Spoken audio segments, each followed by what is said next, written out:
Good morning વિદ્યાર્થી મિત્રો. આજે આપણે ધોરણ 7 વિષય વિજ્ઞાન અને પ્રકરણ 4 ઉષ્મા એમાં પ્રકરણ આપણે ઉષ્મા વિશે થોડો અભ્યાસ કર્યો. તો વિદ્યાર્થી મિત્રો દરેક જણ પાસે પ્રયોગ પોથી હશે, તો પ્રયોગ પોથીમાં પેજ નંબર 6 ખોલો અને એમાં લાસ્ટ ટાઈમ આપણે પ્રયોગ 1 લખાવ્યો હતો અને આજે પ્રયોગ 2, 3 અને 4 લખવાના છે. તો બુક્સ અને પ્રયોગ પછી લઈને બેસશે અને પેન્સિલ પણ લઈને બેસો, નોટ્સ પણ લેશો. ખબર ન પડે તો તમે નોટ્સમાં લખી પછી પ્રયોગ. હવે પેજ નંબર 6 એમાં પ્રયોગ 2 એમાં તારીખ લખી નાખો 30/7/2020. 30/7/2020 એમાં જો હેતુ લખ્યો છે ધાતુઓમાં ઉષ્માનું પ્રસરણ ઉષ્મા વહનની રીતે થાય છે તે દર્શાવો. હેતુ તો લખેલો છે, એની નીચે સાધનો. તો સાધનોમાં દરેક જણ લખશે એલ્યુમિનિયમની પટ્ટી, સ્ટેન્ડ અને પદાર્થમાં લખશે મીણબત્તી. હવે આકૃતિ આપી છે એ જ પ્રમાણે તમારે નીચે આકૃતિ દોરવાની છે પેન્સિલથી નામ નિર્દેશન સાથે. હવે પદ્ધતિ તો પેજ નંબર 7 બાજુમાં તમે જુઓ કે પેજ નંબર 7 એમાં પ્રયોગ અને માર્ગદર્શનમાં જે પદ્ધતિ આપી છે એ જ પદ્ધતિ તમારે રાઇટ ડાઉન એલિમેન્ટ્સ લખવાની છે. હવે ફરીથી હેતુ લખેલો છે સાધનો એલ્યુમિનિયમની પટ્ટી, સ્ટેન્ડ અને પદાર્થમાં લખો મીણબત્તી. આકૃતિ તમારે દોરવાની છે પદ નામ નિર્દેશન સાથે અને પદ્ધતિ છે એ તમારે આપેલી છે એ જ એઝ ઇટ ઇઝ તમારે લખવાની છે. એટલે કે એક એલ્યુમિનિયમની પટ્ટી લેવાની, આકૃતિમાં જુઓ એની લંબાઈથી દિશામાં થોડા અંતરે એટલે કે એક છેડાએ મીણબત્તીનો ટુકડો ગરમ કરીને ચોંટાડવાનો છે સરખા અંતરે. આકૃતિમાં તમે ધ્યાન બધાનું. પછી પટ્ટીના એક છેડે સ્ટેન્ડને ગોઠવવાનું છે. એલ્યુમિનિયમની પટ્ટી છે ને એના એક છેડે સ્ટેન્ડ મૂકવાનું છે અને એને સમચિતિત એટલે મીણના ટુકડાને થાય એ રીતે ગોઠવવાનું. હવે પટ્ટીના બીજા છેડે સળગતી મીણબત્તી જે મૂકી છે એને ગરમ કરવાની છે અને પટ્ટી પર ચોંટેલા જે મીણ છે એનું શું થાય છે તમારે ધ્યાન આપવાનું છે. તો આ પ્રમાણેનો પ્રયોગ છે. તો આ પ્રયોગ શું બતાવે છે? ઉષ્મા. ઉષ્માનો જે આ પ્રયોગ છે એનું જે પ્રસરણ ધાતુમાં એલ્યુમિનિયમની પટ્ટી છે ને એ ધાતુ છે, તો એમાં જે થાય છે ઉષ્મા વહન એ જોવાનું છે. તો અવલોકનમાં દરેક જણ લખશે કે હવે આપણે જે જ્યારે મીણને ગરમ કરીશું ત્યારે આપણને આકૃતિમાં જો મીણના ટપકા પડતા જોવા મળે છે. હવે અહીંયા ધ્યાન આપો તો અવલોકનમાં લખશું ધાતુના સળિયાના મીણબત્તી તરફના છેડાથી નજીકના મીણના ટુકડા પીગળી ક્રમશઃ નીચે પડવા શરૂ થાય છે. તમે જોશો કે મીણબત્તીની બાજુમાં એલ્યુમિનિયમ પટ્ટી છે ત્યાંથી મીણ પીગળીને નીચે પડે છે. હવે નિર્ણય શું છે? તો આપણે અવલોકન એટલે કે આપણે પ્રયોગ જોયો. હવે એનો નિર્ણય શું કરવો? તો લખો એમાં ધાતુના સળિયામાં ઉષ્માનું વહન ગરમ છેડાથી ઉષ્માનું વહન ગરમ છેડાથી શરૂ થઈ બીજા છેડા તરફ જાય છે. એટલે કે જે ધાતુના સળિયાનું ઉષ્માનું વહન છે એક છેડો જે ગરમ થાય છે ને એ બીજા છેડા સુધી જાય છે. એટલે કે ધાતુમાં ઉષ્મા વહનની રીતે ઉષ્માનું પ્રસરણ થાય છે. એટલે કે ધાતુમાં ઉષ્માનું વહન કઈ રીતે થાય છે? એટલે ઉષ્માનું પ્રસરણ ઉષ્મા વહનની રીતે એટલે એક છેડાથી બીજા છેડા સુધી જાય છે. હવે વિદ્યાર્થી મિત્રો એની નીચે તમે જુઓ કે વિકલ્પ લખવાના છે બરાબર સાચા શોધીને. તો એ ક્લિનિકલ થર્મોમીટર કેટલા ગાળાનું તાપમાન માપી શકે છે? તો એમાં લખશો બી. બીજું તંદુરસ્ત મનુષ્યના શરીરનું તાપમાન કેટલું હોય છે? તો લખો 37 ડિગ્રી સેલ્સિયસ એટલે કે ડી. 3 કયો પદાર્થ ઉષ્મા વહનની રીતથી ગરમ થાય છે? તો ડી લોખંડ. લોખંડ હંમેશા ધાતુ આપણે પ્રયોગ જોયો ને કે ધાતુ હંમેશા ઉષ્મા વહનની રીતથી ગરમ થાય છે, તો ડી એટલે કે લોખંડ. 4 20 ડિગ્રી સેલ્સિયસ તાપમાનવાળા 500 મિલી પાણીને 60 ડિગ્રી સેલ્સિયસ તાપમાનવાળા 1 લિટર પાણી સાથે મિશ્ર કરતા બનતા મિશ્રણનું તાપમાન કેટલું હોય? તો ડી. એમાં લખો ડી એટલે કે 20 ડિગ્રી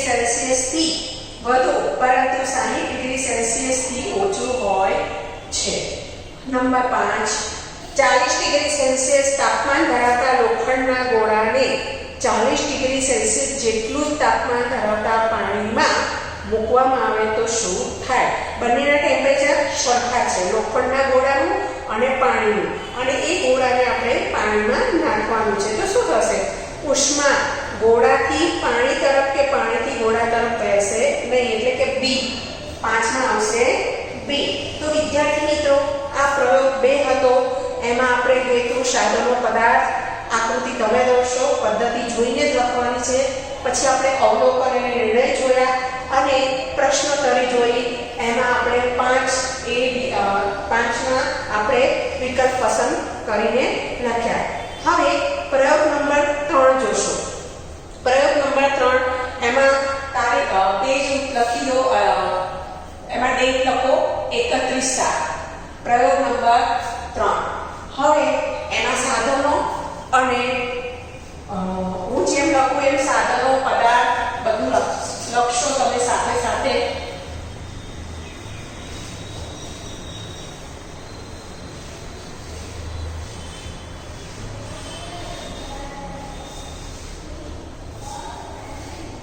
હવે પ્રયોગ નંબર 3 એનો તારીખ લખી દો બધા, 31/7/2020. એમાં પ્રયોગ છે પ્રવાહીમાં. આપણે ધાતુમાં જોયું, હવે પ્રવાહી પદાર્થમાં ઉષ્માનું પ્રસરણ ઉષ્માનયનની રીતથી થાય છે તે દર્શાવવાનું છે. આપણે ધાતુમાં ઉષ્મા વહન જોયું, હવે પ્રવાહી છે એમાં ઉષ્માનયન. તો સાધનોમાં બધા લખો. ચંબુ આકૃતિમાં આપેલા છે, ના ખબર પડે તો આકૃતિમાં પણ લખેલા છે, જોઈને લખી શકો છો. તારની જાળી, બર્નર, ત્રિપાઈ, ત્રિપાઈ એટલે 3 પાયાવાળી એટલે ત્રિપાઈ, અને સ્ટેન્ડ. તો આ લખ્યા આપણે સાધનો. પ્રયોગ માટે આપણે આટલા સાધનની જરૂર પડશે. હવે પદાર્થ. પદાર્થમાં લખો પાણી, પોટેશિયમ પરમેંગેનેટના કણ, પોટેશિયમ પરમેંગેનેટના કણ, પરમેંગેનેટના કણ. હવે આ પદાર્થ છે જેની આપણને જરૂર પડે છે. હવે વિદ્યાર્થી મિત્રો, દરેક જણ પ્રયોગ 3 31/7/2020 સાધનો, ચંબુ, તારની જાળી, બર્નર, ત્રિપાઈ, સ્ટેન્ડ. હવે પદાર્થ પાણી, પોટેશિયમ પરમેંગેનેટના કણ. દરેક જણ વિદ્યાર્થી મિત્રો પ્રયોગ પોથીમાં જોશે, આકૃતિ આપી છે એ પ્રમાણે બાજુમાં તમારે આકૃતિ દોરવાની છે. એમાં જુઓ ચંબુ બતાવ્યો છે, એની અંદર પાણી છે અને પોટેશિયમ પરમેંગેનેટના કણ દર્શાવ્યા છે. જાળી ઉપર ચંબુ મૂક્યો છે અને જાળીની નીચે ત્રિપાઈ છે અને એની નીચે બન્સન બર્નર છે અને સ્ટેન્ડ સાથે ચંબુને લગાવ્યો છે. હવે પદ્ધતિ જુઓ તો બાજુમાં આપેલી છે 1 થી 6 ક્રમમાં એઝ ઇટ ઇઝ એ લખવાનું છે. તો એ ગોળાકાર તળિયાવાળો કાચનો ચંબુ લો. એટલે જો આકૃતિમાં ચંબુ છે ને ગોળાકાર, હવે એમાં 2/3 ભાગ સુધી પાણી ભરવાનું છે. હવે ત્રિપાઈ અને તારની જાળી પર એ પ્રમાણે સાધનો ગોઠવવાના છે. હવે તંબુમાં જે પાણી છે ને એ સ્થિર થાય ત્યાં સુધી રાહ જોવાની. હવે સ્ટ્રોની મદદથી પોટેશિયમ પરમેંગેનેટ છે ને એ કણ છે, બરાબર, પદાર્થના કણ, નાના સ્ફટિકો, એને ધીમેથી પાણીમાં નાખવાના છે. એટલે શું થશે? એ કણ ક્યાં હશે? પાણીના તળિયે ચંબુમાં નીચે બેસી જાય છે. હવે નીચે જો બન્સન બર્નર આપ્યું છે તો એથી કાચના ચંબુને ગરમ કરવાનું. હવે ગરમ થશે એટલે જે ચંબુમાં પાણી છે ને એમાં જાંબલી રંગના જે કણો છે પોટેશિયમ પરમેંગેનેટના, એ પાણીમાં પ્રસરણ કઈ રીતે પામે છે એ આપણે અવલોકન કરવાનું છે અને અવલોકન કર્યા પછી નિર્ણય લખવાનો છે. તો હવે આપણે અવલોકન લખીશું. તો દરેક જણ અવલોકનમાં લખવાનું ધ્યાન આપો. અવલોકન, દરેક જણ અવલોકન પણ લખશે સાથે સાથે. તો એમાં લખો ચંબુના તળિયાના ભાગે, ચંબુના તળિયાના ભાગે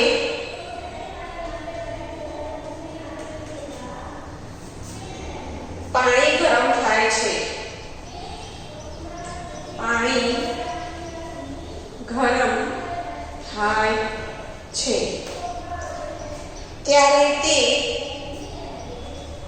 ત્યારે તે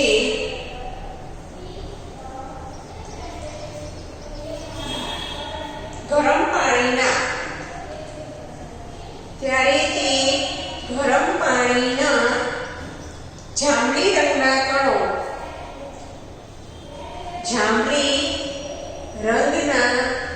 કણો ઉપર તરફ સ્થળાંતર એટલે નીચેથી ઉપર જાય છે, એટલે ઉપરથી નીચેથી ઉપર તરફ સ્થળાંતર કરવા લાગે છે,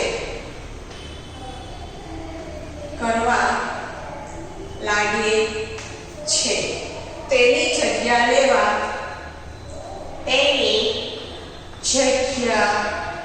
લેવા ઉપરનું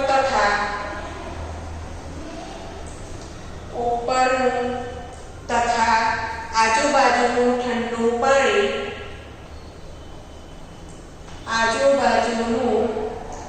ઠંડુ પાણી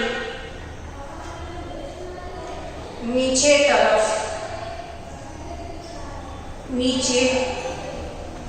તરફ આવે છે.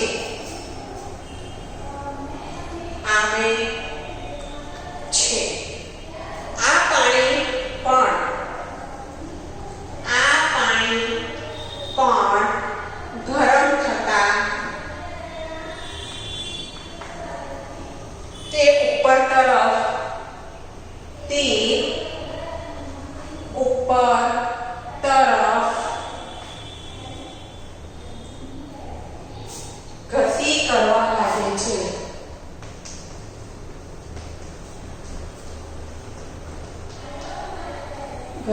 કરવા લાગે છે. તેની જગ્યા લેવા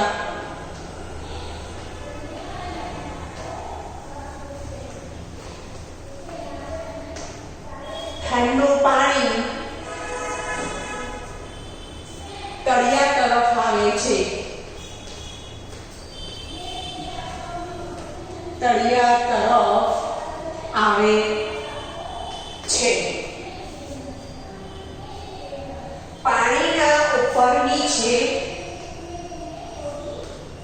પાણીના ઉપર નીચે જતા પ્રવાહો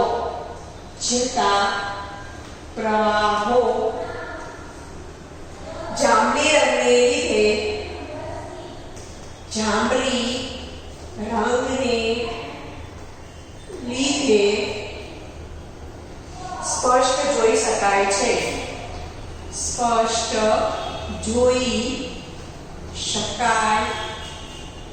છે.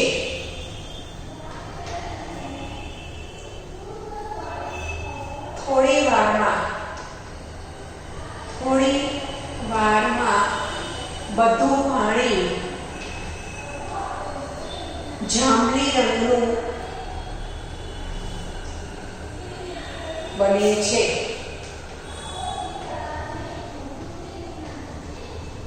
વિદ્યાર્થી મિત્રો, એટલે કે આજે અવલોકનમાં શું થાય કે ચંબુમાંથી તળિયાવાળું પાણી છે એ ગરમ થાય છે અને ગરમ પાણી છે એ જાંબલી રંગના જે કણો સાથે ઉપર આવે છે, અને એની જગ્યા જે નીચેની જગ્યા લેવા ઉપરનું જે ઠંડુ પાણી છે નીચે આવે છે. પાછું એ ગરમ થાય છે અને ઉપર જાય છે, અને એની જગ્યા લેવા પાછળ જે ઠંડા પાણીના કણો હશે નીચે આવે છે તળિયા તરફ ચંબુના. એટલે આમ ઉપર નીચે જે પ્રવાહ જાય છે એટલે જાંબલી રંગથી આપણને સ્પષ્ટ જોવા મળે છે. અને પછી થોડી વારમાં તો બધું પાણી કેવું જાંબલી રંગનું બની જાય છે. તો આપણે આ શું જોયું? અવલોકન જોયું. હવે અવલોકન જોઈ હવે આપણે નિર્ણય લખવાનો છે. તો દરેક જણ નિર્ણયમાં લખશે નિર્ણય એટલે કે પાણી જે પ્રવાહી છે એ ઉષ્માનયનની રીતથી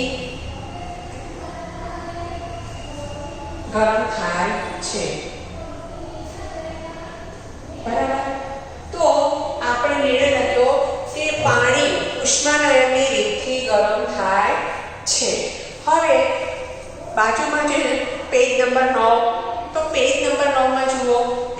વિકલ્પ આપ્યા છે. તો પહેલો વિકલ્પ છે એ થર્મોમીટરમાં કયું પ્રવાહી વપરાય છે? તો મર્ક્યુરી. તો પહેલામાં લખશો મર્ક્યુરી એટલે કે સી. બીજામાં લેબોરેટરી થર્મોમીટર પર તાપમાન દર્શાવતા આંક ક્યાંથી ક્યાં સુધીના હોય છે એટલે કે એનું માપ અંકન કેટલું છે? તો માઈનસ. હવે લેબોરેટરીમાં -10 ડિગ્રી સેલ્સિયસ 10 ડિગ્રી સેલ્સિયસ થી 110 ડિગ્રી સેલ્સિયસ એટલે કે ડી. હવે નંબર 3 કયા સ્વરૂપના પદાર્થો ઉષ્માનયનની રીતથી ગરમ થાય છે? તો પ્રવાહી અને વાયુ એટલે કે ડી. ઉષ્માનયન એટલે કે પ્રવાહી અને વાયુ એટલે કે ડી. 4 રસોઈ કરતી વખતે રસોઈ માટે વપરાતી સ્ટેનલેસ સ્ટીલની તળવાની જે કઢાઈ છે એને કોપરનું સ્તર લગાડેલું હોય છે. તેનું કારણ શું છે? તો સી જુઓ, સ્ટેનલેસ સ્ટીલ કરતા કોપર ઉષ્માનું વધુ સુવાહક છે એટલે કે સી. નંબર 4 માં આવશે સી. હવે પ્રશ્ન બીજો જુઓ. એમાં આપણને પ્રશ્નના ઉત્તર લખવાના છે. તેમાં નંબર 1 છે તાપમાનનો એકમ લખો. તો તાપમાનનો એકમ અંશ સેલ્સિયસ લખો. અંશ સેલ્સિયસ. નંબર 2 બીજો પ્રશ્ન છે સમુદ્ર કાંઠાના વિસ્તારોમાં દરિયાઈ લહેર અને ભૂમિ લહેરની ઘટના ઉષ્માના પ્રસરણની કઈ રીતને આભારી છે? તો દરિયાઈ લહેર અને ભૂમિય લહેરની ઘટના. તો દરિયામાં શું છે? પાણી, અને પાણી એટલે કે પ્રવાહી. તો શું આવશે? ઉષ્માનયન. ઉષ્માનયન. નંબર 3 પોટેશિયમ પરમેંગનેટ ઓગળેલા પાણીનો રંગ જણાવો. તો પોટેશિયમ પરમેંગનેટ પાણીમાં જે ઓગળી ગયું એનો રંગ કેવો હતો? જાંબલી. કેવો હતો? જાંબલી. કારણ કે પોતે જાંબલી રંગનો છે. 4 કયું પ્રવાહી ઉષ્મા વહનની રીતથી ગરમ થાય છે? તો મર્ક્યુરી એટલે કે પારો. મર્ક્યુરી પણ કહી શકો છો અને એને પારો પણ કહી શકો છો. તો આપણે આ પ્રયોગ નંબર 3 તારીખ, સાધનો, પદાર્થ, અવલોકન, નિર્ણય અને વિકલ્પ અને પ્રશ્નોના જવાબ. પહેલો અંશ સેલ્સિયસ, બીજો ઉષ્માનયન, ત્રીજું જાંબલી, ચોથું મર્ક્યુરી અને પારો. હવે નેક્સ્ટ પેજ ટર્ન કરો. પેજ નંબર 10 પ્રયોગ 4. એમાં લખી લો તારીખ 1/8/2020. બરાબર. પ્રયોગ નંબર 3. પ્રયોગ નંબર 4 એમાં પ્રયોગ નંબર 4 છે એમાં તારીખ લખી દો 1/8/2020. હવે એમાં સાધનો, પદાર્થ એ પ્રમાણે આગળ અભ્યાસ કરીશું. તો દરેક જણ સાથે સાથે લખશે. તો આપણે સાધનો અને પદાર્થ એ લખી અને પછી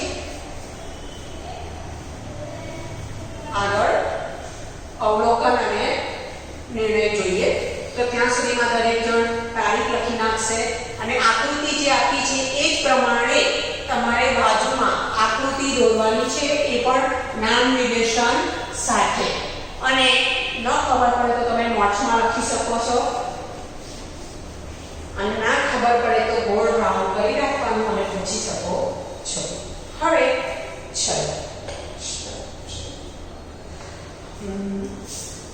પ્રયોગ 4/1/8/2020.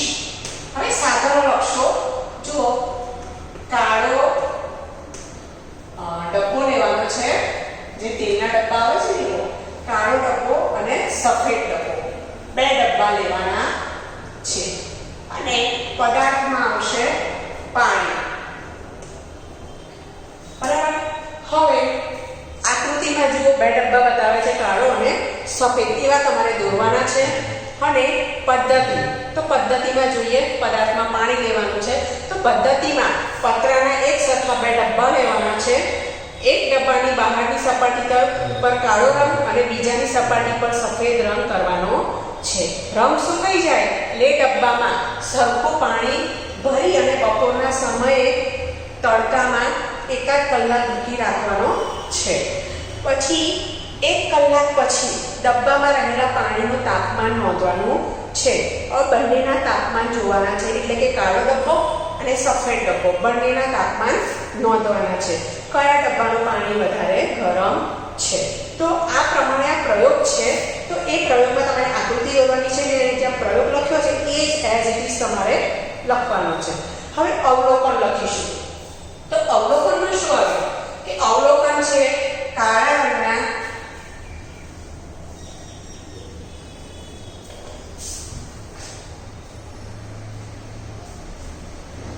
હવે જ્યારે આપણે સફેદ ડબ્બો અને કાળા ડબ્બામાં પાણી ભરી એકાદ કલાક તડકામાં મૂકીએ છીએ તો અવલોકન એવું આવે છે કે જે કાળા રંગનો ડબ્બો છે, કાળા રંગના ડબ્બામાંનું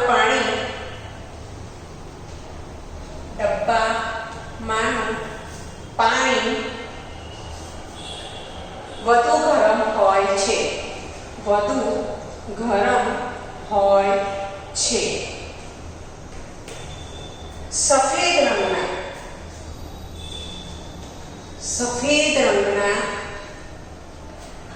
ડબ્બામાંનું પાણી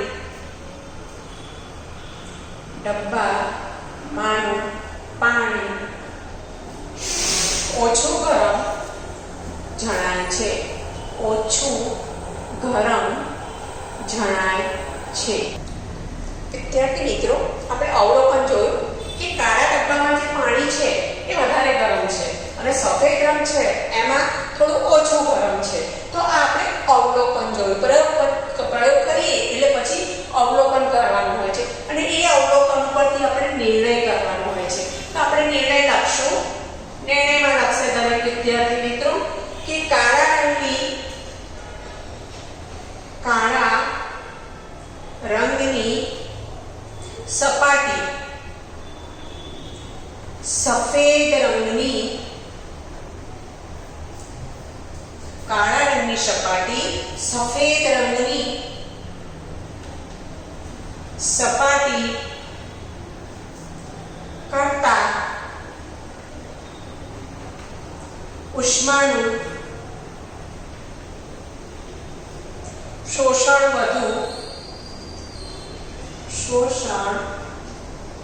વધુ પ્રમાણમાં કરે છે. એટલે કે નિર્ણય એ આવ્યો કે આપણે બે રંગની સપાટી લીધી હતી, કાળા અને સફેદ. તો એ પાણી એમાં કાળા રંગની સપાટી છે એ સફેદ રંગની સપાટી કરતા ઉષ્માનું શોષણ વધુ કરે છે, એટલે કે કાળો રંગ વધુ શોષણ કરે છે. હવે બાજુમાં જુઓ પ્રશ્ન, સાચા યોગ્ય વિકલ્પ પસંદ કરવાના છે. એમાં પહેલો છે પારો કઈ રીતે ગરમ થાય છે? તો ઉષ્મા વહન. એમાં લખો ઉષ્મા વહન. બીજું, સૂર્યની ગરમી આપણા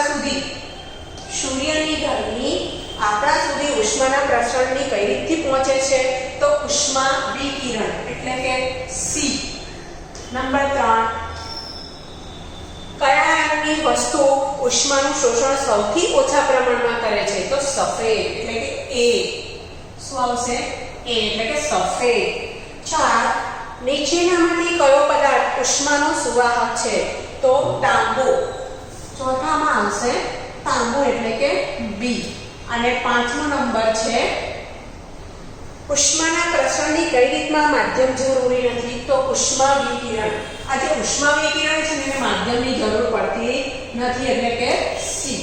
હવે વિદ્યાર્થી મિત્રો, તમે આ જે વિકલ્પ લખી લો, બરાબર. પહેલામાં એ, બીજામાં સી, ત્રીજામાં એ, ચોથામાં બી અને 5મામાં સી. હવે તફાવત લખવાનો છે, બરાબર. તફાવતમાં એમાં ક્લિનિકલ થર્મોમીટર,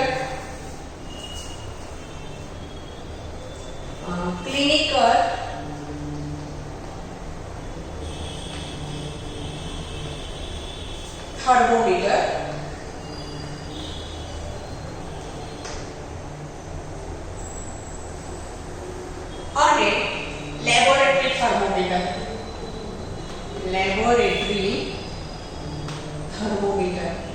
હવે આપણે ગઈ વખતે પાઠમાં ભણ્યા હતા કે થર્મોમીટર ક્લિનિકલ અને થર્મોમીટર આ બધા અલગ હોય છે. તો પહેલું જે ક્લિનિકલ થર્મોમીટરમાં લખશે દરેક વિદ્યાર્થી મિત્રો, તેમાં 35 ડિગ્રીથી 35 ડિગ્રી સેલ્સિયસ થી 42 ડિગ્રી સેલ્સિયસ સુધીના તાપમાન દર્શાવતા અંક જોવા મળે છે. જ્યારે લેબોરેટરી થર્મોમીટરમાં તેમાં -10 ડિગ્રી સેલ્સિયસ થી 110 ડિગ્રી સેલ્સિયસ સુધીના તાપમાન દર્શાવતા અંક જોવા મળે છે.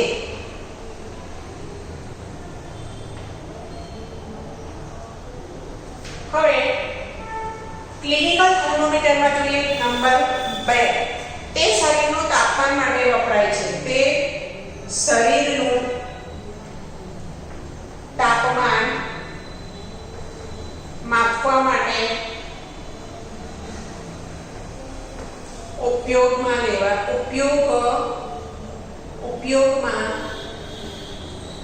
લેવાય છે. એટલે કે આપણે જ્યારે તાવ આવે ત્યારે આ ક્લિનિકલ થર્મોમીટર કામ આવે છે. જ્યારે લેબોરેટરીમાં પદાર્થનું તાપમાન કે પદાર્થનું તાપમાન માપવા માટે ઉપયોગમાં લેવાય છે.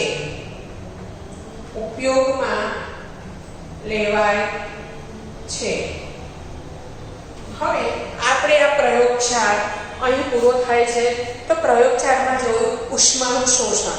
પ્રયોગશાળ છે એ ઉષ્માનું શોષણ બતાવે છે કે ઉષ્માનું શોષણ સૌથી વધારે શેમાં થાય છે? તો કાળા રંગમાં અને સૌથી ઓછું સફેદ રંગમાં. આપણે સાધનો, પદાર્થ, અવલોકન, નિર્ણય, પછી વિકલ્પ જોયા, બરાબર, અને તફાવત લખ્યો. હવે વિદ્યાર્થી મિત્રો, આપણે અહીંયા પ્રયોગ પોથીમાં પાઠ 4 સુધીના જે પણ છે એ અહીં પૂરા થાય છે. હવે થોડું બોક્સમાં ધ્યાન આપો. મેં 5 મિનિટ બધાનું ધ્યાન બોક્સ ચોપડીમાં. એમાં આપણે થર્મોમીટરનું જોઈ ગયા હતા. પ્રયોગશાળામાં વપરાતું થર્મોમીટર, આપણે એને મહત્તમ લઘુત્તમ થર્મોમીટર પણ કહ્યું હતું, બરાબર. તો ક્લિનિકલ થર્મોમીટરની સૂચના પણ આપણે જોઈ લીધી કે એને શિરોલક રાખવાનું, ત્રાંસુ નહીં. એનો જે મરકરીવાળો બલ્બ છે નીચે સંપર્કમાં રાખવાનો, જે પ્રવાહી કે પદાર્થને માપવાનું છે એને, અને પાત્રની દિવાલને અડકાડવાનો નહીં, એને થોડો સ્વતંત્ર ખુલ્લો રાખવાનો.